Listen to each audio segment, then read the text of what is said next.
ለዘላለም ይባረክ። አንድ ጌዲዮን እንደዚህ አለ። ሚዳማውያንን ፈርቶ በወይን መጥመቂያ ውስጥ ስንዴ እየወቃ በዚያ በማይመች ቦታ ውስጥ ሆነ። እግዚአብሔር አምላክ እንዲህ አለው፣ መጥቶ ራሱ ማለት ነው፣ በዚህ በጉልበት ሂድ አለው፣ ሚዳማውያን አሳልፌ እሰጥሃለሁ አለ። ወዳጆቼ በማይመችበት ቦታ ላይ ሆኖ እኮ ነው ይሄ ሰውዬ። ስለዚህ አንዳንዴ በማይመችበት ቦታ ልትሆኑ ትችላላችሁ፣ እግዚአብሔርን ጥሩት። በማይመችበት ቦታ ልትሆኑ ትችላላችሁ፣ ወንጌልን አውሩ። በማይመችበት ቦታ ልትሆኑ ትችላላችሁ፣ የእግዚአብሔርን ታላቅነት በድካማችሁ ላይ አውሩ።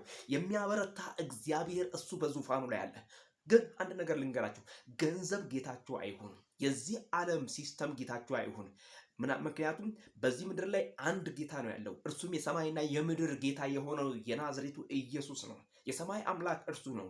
ገንዘብ ጌታው የሆነ ሰው፣ ሰይጣን ጌታው የሆነ ሰው የገንዘብ ባሪያ ነው፣ የሰይጣን ባሪያ ነው። ስለዚህ ብዙዎች የሰይጣን ባሪያ ሲሆኑ ከእግዚአብሔር ወንጌል ራሳቸውን አሸሹ።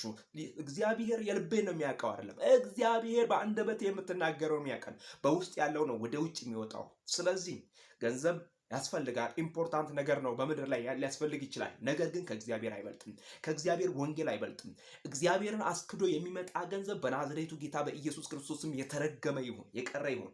እግዚአብሔርን አስክዶ የሚመጣ ነገር፣ ወንጌልን አስክዶ የሚመጣ ገንዘብ አያስፈልግም። ምክንያቱም በልተን ጠጥተን ወተን ገብተን በእግዚአብሔር ምሕረት በእግዚአብሔር ቸርነት በሰላም ከኖር ይሄ ብቻ በቂያችን ነው። ስለዚህ እግዚአብሔርን የሚያስክድ ከእግዚአብሔር ውጪ የሚያደርገን ነገር ማንኛውም ነገር አስፈላጊ ስላይደለ በልኩ ሁሉም ነገር ሊደረግ ይገባል። ስለዚህ አካሄዳችሁን፣ አረማመዳችሁን ከእግዚአብሔርና ከእግዚአብሔር ሰዎች ጋር አድርጉ። የእግዚአብሔርን ቃል ከሚያወሩት፣ ጸጋ ከማያስልጩት፣ እናንተን ጸጋችሁን ከማይበዘብዙት።